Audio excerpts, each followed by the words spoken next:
अस्सलाम वालेकुम। उम्मीद करता हूँ आप सब खैरियत से होंगे। फलों की अगर बात करें तो इंसान के जिस्म में जो विटामिन और मिनरल्स की जो कमी हो जाती है उसको पूरा करने के लिए फल बहुत ही जरूरी गज़ा है, खासतौर पे शुगर के मरीजों के लिए। बिकॉज जब शुगर का मरीज खाना पीना कम करता है, परहेजी खाने की तरफ जाता है, तो अक्सर औकात वो अपने जरूरी न्यूट्रिएंट की परवाह नहीं करता। उसको नहीं पता होता कि उसके जिस्म में जरूरी न्यूट्रिएंट्स पूरे हो रहे हैं या नहीं हो रहे, जिसकी वजह से वो कमजोर होता चला जाता है। तो इन विटामिन और मिनरल्स की कमी को पूरा करने के लिए फलों का इस्तेमाल बहुत जरूरी है। फलों के अंदर भी कुछ ऐसे फल हैं जिनकी अहमियत शुगर के मरीजों के लिए बहुत ज्यादा है, और जो कुछ हिफाजत के लिहाज से थोड़ा सा कम है। ये चीज डिपेंड करती है कि उसके ग्लाइसेमिक इंडेक्स कितना, उसके अंदर शुगर लेवल क्या है। तो आज मैं इसी तरह एक बड़े जबरदस्त लजीज फल के बारे में बात करूंगा जो कि गर्मियों की सौगात है, सिर्फ गर्मियों के मौसम में आता है। क्या उस फल के बारे में हम लोग देखते हैं कि वो खाना चाहिए या नहीं खाना चाहिए। मैं बात कर रहा हूँ खुबानी की। जी हाँ, एप्रीकॉट की मैं बात कर रहा हूँ, खुबानी की। क्या खुबानी शुगर के मरीज खा सकते हैं? खा सकते हैं, तो कितनी खा सकते हैं, और इसके शुगर के मरीजों के जिस्म पे क्या फायदे हो सकते हैं। तो आज इस वीडियो को देखेंगे, वीडियो को लास्ट तक जरूर देखिएगा। तो चलिए बात करते हैं खुबानी के बारे में। खुबानी के अगर ग्लाइसेमिक इंडेक्स की पहले बात की जाए, जो कि सबसे पहले मैटर करता है किसी भी चीज के बारे में, जो ये डिसाइड करता है कि ये चीज खानी चाहिए या नहीं खानी चाहिए, तो इसका ग्लाइसेमिक इंडेक्स तकरीबन 34 के करीब होता है, 34 जिसको हम लोग कहते हैं। और 34 ग्लाइसेमिक इंडेक्स वो लो में कंसिडर किया जाता है, बिकॉज जो 70 के जो दरमियान ग्लाइसेमिक इंडेक्स होता है वो मीडियम कंसिडर किया जाता है, तो 70 से अबव होता है वो हाई कंसिडर किया जाता है। सो जो लो ग्लाइसेमिक इंडेक्स फूड है वो डायबिटिक पेशेंट खा सकते हैं। जी हाँ, इसका मतलब ये है खुबानी का जो ग्लाइसेमिक इंडेक्स है वो है 34। इसका मतलब खुबानी शुगर के मरीजों को डिस्टर्ब नहीं करती, आप लोग उसको खा सकते हैं। लेकिन फिर भी चूंकि ये मीडियम के करीब करीब है, 34 है ये, इसमें भी एहतियात की जरूरत है। मतलब ये नहीं कि आप जो है इसको लेकर बैठे और मतलब एक अनस्टॉपेबल तरीके से इसको खाते जाए, जितनी आपके हाथ में, ऐसे नहीं। Moderation is the key. आपको बहुत एतदाल के अंदर रह के खानी पड़ती है। इसके कुछ बेनिफिट्स हैं शुगर के मरीजों के लिए, और वो क्या है? सबसे पहले बेनिफिट यह है कि खुबानी के अंदर, एप्रीकॉट के अंदर जो फाइबर की अमाउंट है वो ज्यादा होती है। यही वो वजह जिसकी वजह से ये आपके ब्लड शुगर लेवल नहीं बढ़ाता। अगर किसी खाने के अंदर, if any food contain fibre, किसी खाने के अंदर फाइबर का एलिमेंट मौजूद हो, तो वो खाना आपके ब्लड शुगर लेवल को अचानक से नहीं बढ़ने देता।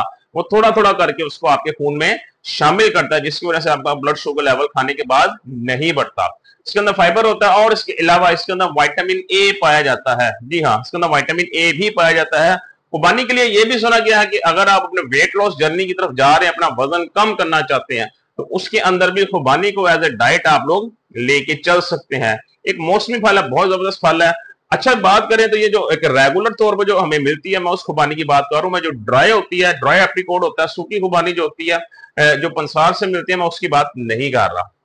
और इसका एक बेनिफिट ये आपकी डाइजेस्टिव सिस्टम के लिए बहुत अच्छा है, आपके निजाम हाजमा को बेहतर करता है। सो अगर आप इसको खाते हैं, तो जिन हजरात को डाइजेस्टिव इश्यूज होते हैं, खाना जल्दी हजम नहीं होता, या मोशंस लग जाते हैं, उन्हें पेचिस लग जाते हैं, तो उनके लिए भी ये बड़ी ही जबरदस्त फायदेमंद फल है।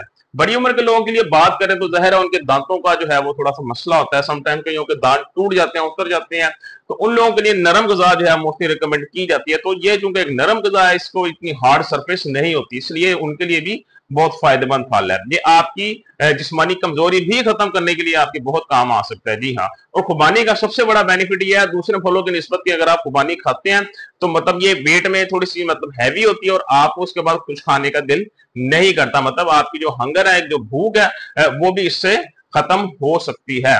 तो खुबानी को डायबिटिक पेशेंट जरूर खा सकते हैं, आप चाहे टाइप 1 डायबिटीज के पेशेंट हैं, आप चाहे टाइप 2 डायबिटीज के पेशेंट्स हैं, या आप प्री डायबिटीज के पेशेंट्स हैं। तीनों तरह के पेशेंट इसको खा सकते हैं, बल्कि खाना चाहिए। अब इसमें एक छोटी सी एहतियात मैं बताता चलूं, और वो ये है कि किसी भी फल को आपने खाने के बिल्कुल साथ नहीं खाना। जी हाँ, अगर मिसाल के तौर पर आपने अभी खाना खाया है दोपहर का 2 बजे, और आप खाने के 2 घंटे बाद या खाने के फौरन बाद आप इसको खा लेते हैं, आधे घंटे बाद, 1 घंटे बाद, तो चूंकि आपका खाने के 2 घंटे बाद शुगर लेवल अक्सर का लोगों का ज्यादा आता है, डायबिटिक पेशेंट्स का, उस पर अगर साथ खुबानी खा लेंगे तो वो आपका शुगर लेवल ज्यादा बढ़ा देगा, वो आपको 300 प्लस भी जा सकता है।